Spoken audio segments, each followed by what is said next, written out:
जय हिंद साथियों, रामानुज कोचिंग के ऑनलाइन प्लेटफॉर्म पर आपका हार्दिक स्वागत है। आशा करता हूं कि आप सब स्वस्थ होंगे, लाजवाब होंगे तथा एक निष्ठा से अपनी पढ़ाई को कर रहे होंगे। दोस्तों, आज के इस कंपटीशन के युग में चाहे कोई सी भी वनडे एग्जाम देख लो, उन एग्जाम में जो भी स्टैटिक जीके है उसका वेटेज काफी ज्यादा देखने को मिल रहा है। अभी करंट में एग्जाम लगी आपकी दिल्ली पुलिस की, तो दिल्ली पुलिस के एग्जाम में स्टैटिक जीके का जो लेवल था वो 50 क्वेश्चन में से लगभग 18 से 20 सवाल चला गया था। तो वर्तमान समय में हम अब आगे सामने आने वाली एग्जाम है हमारी जीडी की। जीडी कांस्टेबल की एग्जाम आ रही है, तो उसके लिए अगर हम स्टैटिक जीके देखें तो दिल्ली पुलिस में जो सवाल पूछे गए हैं उनमें कौन कौन से टॉपिक है जिन पर सर्वाधिक उसने क्या किया है, फोकस किया है एग्जामिनर ने। तो आज हम बात करने वाले इस वीडियो में शास्त्रीय नृत्यों की, क्योंकि शास्त्रीय नृत्यों के सवाल 3 से 4 सवाल पूछे गए थे आपके दिल्ली पुलिस में, और लोक नृत्य हैं उनके 1 से 2 सवाल पूछे गए थे। तो आज की इस वीडियो में हम बात करते हैं शास्त्रीय नृत्यों की।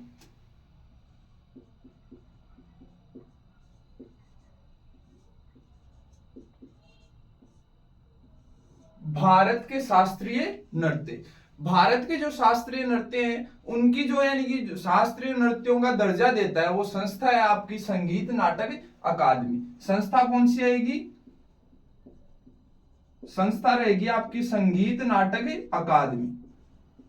संगीत नाटक अकादमी, संगीत नाटक अकादमी नाम की एक संस्था है जिसका मुख्यालय आपके नई दिल्ली में। संगीत नाटक अकादमी का मुख्यालय कहां पर है? नई दिल्ली में। नई दिल्ली। और इस संगीत नाटक अकादमी के अनुसार वर्तमान में मई 2022 एक यानी कि ये डेटा रखा गया है कब तक का? मई 2022। मई 2022 तक भारत में जो कुल शास्त्रीय नृत्य है उनकी संख्या बताई गई है 8 शास्त्रीय नृत्य। 8 शास्त्रीय नृत्य किसके अनुसार बताए गए हैं? आपकी संगीत नाटक अकादमी के द्वारा। और इसका मुख्यालय कहां पर रहने वाला है? नई दिल्ली में। एक आपका आता है भारतीय सांस्कृतिक मंत्रालय। एक मंत्रालय है जिसका नाम क्या है? भारतीय सांस्कृतिक मंत्रालय। सांस्कृतिक मंत्रालय। भारतीय सांस्कृतिक मंत्रालय के अनुसार जो आपके शास्त्रीय नृत्य है उनकी संख्या बताई गई है 9। कितनी बताई गई है? 9 उनकी संख्या बताई गई है, जिनमें 8 नृत्य तो वही शामिल किए गए हैं जो संगीत नाटक अकादमी द्वारा बताए गए हैं, और एक 9वां नृत्य शामिल किया गया वो है छऊ नृत्य। छऊ नृत्य, और छऊ नृत्य आपके 3 राज्यों में किया जाता है, जो है उड़ीसा, झारखंड और पश्चिम बंगाल। इनके अलग अलग शैलियों में किया जाता है। जैसे हम देखते हैं उड़ीसा में जो छऊ किया जाता है वो किया जाता है मयूरभंज छऊ। झारखंड की हम बात करें, झारखंड में किया जाता है सरायकेला छऊ, और पश्चिम बंगाल में किया जाता है पुरुलिया छऊ।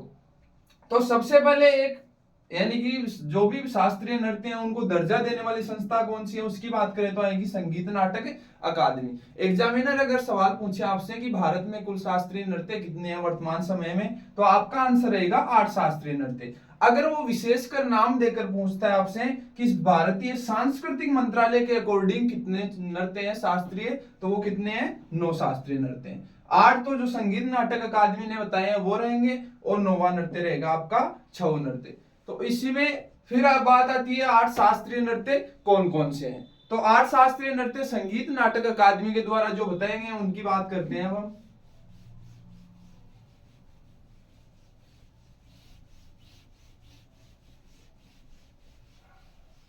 8 शास्त्रीय नृत्य कौन कौन से? तो इसमें पहला रहने वाला आपका भरतनाट्यम। 1 नंबर नृत्य कौन सा रहेगा? भरतनाट्यम। भरतनाट्यम। दूसरा रहेगा आपका कथकली। कथकली। एक नृत्य रहेगा मोहिनीअट्टम। मोहिनीअट्टम।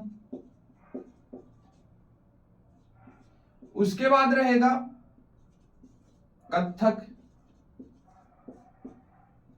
ओडिसी, मणिपुरी,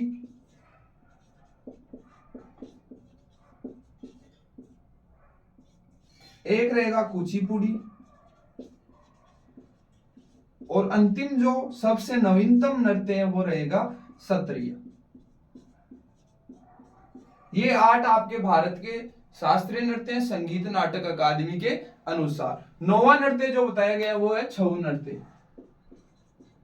छऊ नृत्य, और छऊ नृत्य कितनी शैलियों में किया जाता है? 3 शैलियों में। अब बात करते हैं प्रमुख शास्त्रीय नृत्यों से संबंधित राज्य कौन कौन से हैं। तो भरतनाट्यम किया जाता है आपके तमिलनाडु में, तमिलनाडु। भरतनाट्यम किया जाता है तमिलनाडु में। कथकली और मोहिनीअट्टम दोनों नृत्य किए जाते हैं आपके केरल में, केरल। कथकली और मोहिनीअट्टम केरल में किए जाते हैं। कथक नृत्य किया जाता है उत्तर प्रदेश में, कथक नृत्य उत्तर प्रदेश। ओडिसी किया जाता है ओडिशा, ओडिशा। उसके बाद में मणिपुरी नृत्य आएगा मणिपुर में, मणिपुर। कुचिपुड़ी आएगा आपके आंध्र प्रदेश, जिसको वर्तमान में सीमांध्र के नाम से जानते हैं, आंध्र प्रदेश। और सत्रिय रहेगा आपका असम। सत्रिय नृत्य कहां पर किया जाता है? असम। तो सबसे पहले एक सवाल बन सकता है इनसे रिलेटेड राज्य, क्योंकि भरतनाट्यम किया जाता है आपके तमिलनाडु में, कथकली और मोहिनीअट्टम नृत्य किए जाते हैं केरल में, उसके बाद में कथक है उत्तर प्रदेश, ओडिसी किया जाता है ओडिशा में, मणिपुरी नृत्य किया जाता है मणिपुर में, कुचिपुड़ी किया जाता है आंध्र प्रदेश में, और सत्रिय किया जाता है असम में। अब नेक्स्ट जो चीज देखेंगे इसमें कि सबसे पुराना नृत्य कौन सा और सबसे नया नृत्य कौन सा है। तो सबसे पुराने नृत्य की बात करें तो वो रहेगा आपका भरतनाट्यम। भरतनाट्यम क्या है? सबसे पुराना नृत्य, सबसे पुराना या प्राचीन नृत्य। सबसे पुराना नृत्य कौन सा रहेगा आपका? भरतनाट्यम। और सबसे नया नृत्य रहने वाला है सत्रिय। नवीनतम, नवीनतम नृत्य रहेगा आपका सत्रिय। तो एक सवाल बनता है इनसे संबंधित राज्यों का। दूसरी चीज, ये जो 8 नृत्य हैं, एग्जामिनर सवाल बनाता है कि कौन सा राज्य है जिसके 1 से अधिक शास्त्रीय नृत्य रहने वाले। ऐसा कौन सा राज्य है जिसके 1 से अधिक शास्त्रीय नृत्य है? तो वो एक राज्य दिख रहा है आपको, इनमें कौन सा है? केरल। केरल के एक तो नृत्य है आपका कथकली और दूसरा कौन सा है? मोहिनीअट्टम। तो एग्जामिनर ने सवाल पूछा है आपके एमटीएस की एग्जाम में कि किस राज्य के 1 से अधिक शास्त्रीय नृत्य है, तो वो राज्य कौन सा रहेगा आपका? केरल। अब बात करते हैं इसके आगे कि ये जो शास्त्रीय नृत्य हैं, शास्त्रीय नृत्यों का हमें उल्लेख या जानकारी कहां मिलती है। भारत में जो भी शास्त्रीय नृत्य किए जाते हैं इनका उल्लेख हमें कहां पर मिलता है, तो इस बारे में हम बात करते हैं। शास्त्रीय नृत्यों का उल्लेख,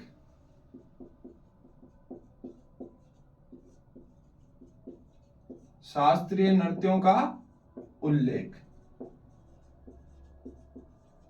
और इनका उल्लेख एक ग्रंथ है जिसका नाम रहेगा नाट्य शास्त्र। ग्रंथ का नाम क्या है? नाट्य शास्त्र। नाट्य शास्त्र में हमें शास्त्रीय नृत्यों की जानकारी मिलती है। पहला सवाल बनता है कि नाट्य शास्त्र के रचयिता कौन थे। तो इसका एक सबसे पहले बात करें हम रचयिता। रचयिता कौन थे? रचयिता थे इसके भरत मुनि, भरत मुनि। डायरेक्ट सवाल बन सकता है कि नाट्य शास्त्र नामक ग्रंथ के रचयिता कौन थे, तो वो कौन आएंगे? आपके भरत मुनि। दूसरी चीज देखते हैं कि नाट्य शास्त्र का उपनाम क्या है। नाट्य शास्त्र को ही हम वर्तमान समय में जानते हैं पंचम वेद के नाम से, पंचम वेद के नाम से इसे जाना जाता है। जनवरी 2023 में एसएससी जीडी का जो एग्जाम लगा था उसमें डायरेक्ट सवाल पूछा था पंचम वेद है, ऑप्शन में दे रखा था नाट्य शास्त्र। नाट्य शास्त्र का उपनाम क्या रहने वाला है? पंचम वेद। हमने बात की सबसे प्राचीन नृत्य, शास्त्रीय नृत्य। तो प्राचीन हमने कौन सा बताया? भरतनाट्यम, भरतनाट्यम। और सबसे नवीनतम बताया हमने सत्रिय, जो कहां का है? असम का। सत्रिय नृत्य के फाउंडर या इसके जो प्रवर्तक है वो किनको माना जाता है? तो एक व्यक्ति हैं जिनका नाम है श्रीमंत शंकर देव।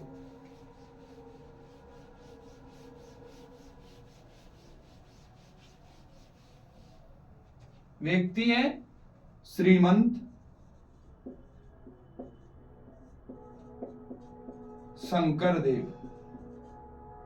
श्रीमंत शंकरदेव नामक व्यक्ति एक जो क्या है, सत्रिया के प्रवर्तक, सत्रिया नृत्य के प्रवर्तक।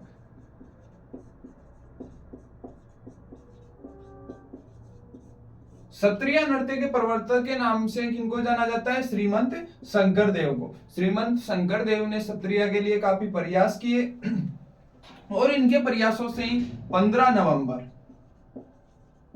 नवंबर सन 2000 को 15 नवंबर सन 2000 को सत्रिया को किन में शामिल किया गया, शास्त्रीय नृत्यों की श्रेणी में शामिल किया गया। और ये कौन सा नृत्य है, सत्रिया? आठवां शास्त्रीय नृत्य, 8वां शास्त्रीय नृत्य, और वो कौन सा रहेगा आपका, सत्रिया। 8वें शास्त्रीय नृत्य के रूप में सत्रिया को मान्यता दी गई। किसके द्वारा? भारतीय संगीत नाटक अकादमी के द्वारा, जिसका मुख्यालय कहां पर रहने वाला है, नई दिल्ली में। अब इसके बाद में हम बात करते हैं, पहला जो नृत्य आएगा आपका वो आएगा भरतनाट्यम। पहला नृत्य आएगा भरतनाट्यम। भरतनाट्यम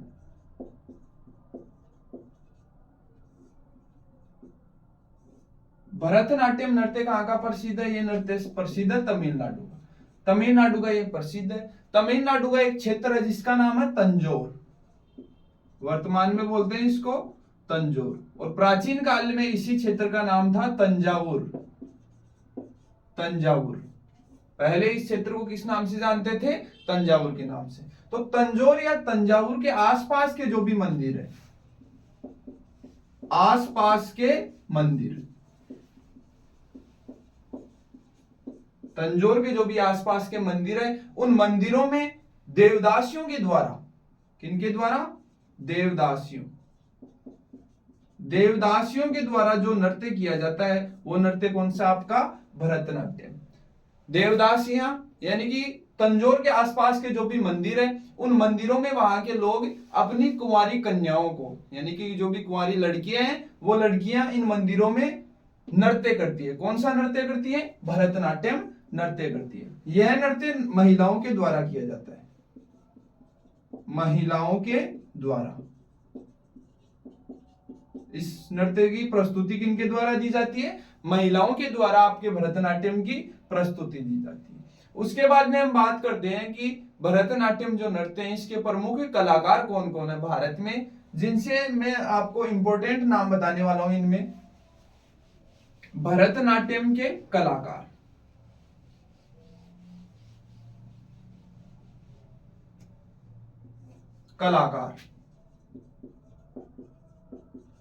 कलाकार या नर्तक, प्रमुख नर्तक कौन कौन है?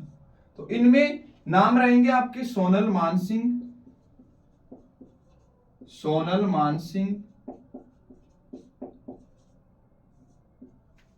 मृणालिनी साराभाई,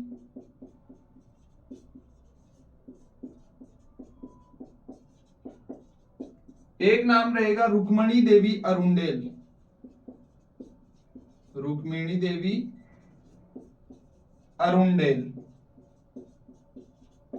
उसके अलावा नाम रहेगा वैजयंती माला,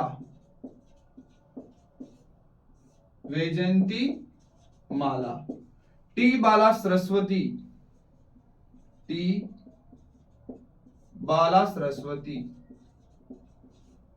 एक नाम रहेगा कोमल वर्धन।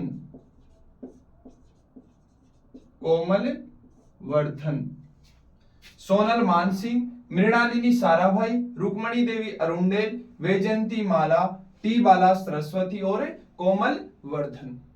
इनका संबंध किससे? इनका संबंध, एक नाम रहेगा लीला सैमसन।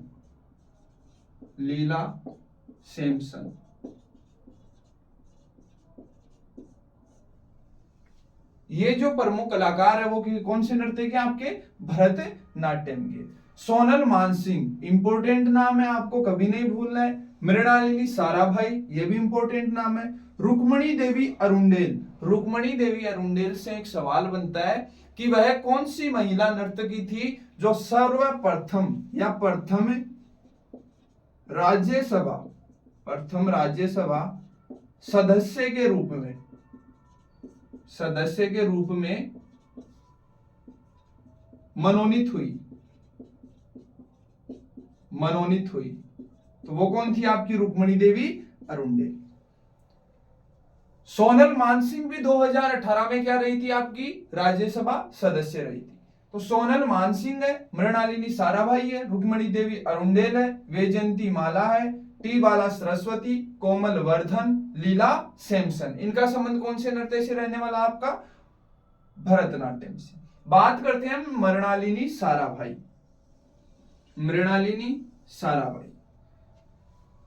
अंतरिक्ष के क्षेत्र में हम बात करें तो होमी जहांगीर भाभा। क्या नाम है? होमी जहांगीर भाभा।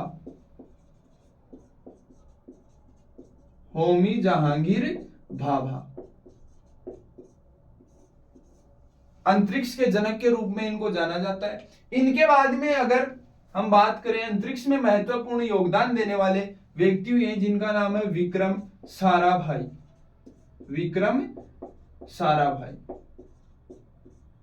विक्रम साराभाई की ये पत्नी है कौन? मृणालिनी साराभाई।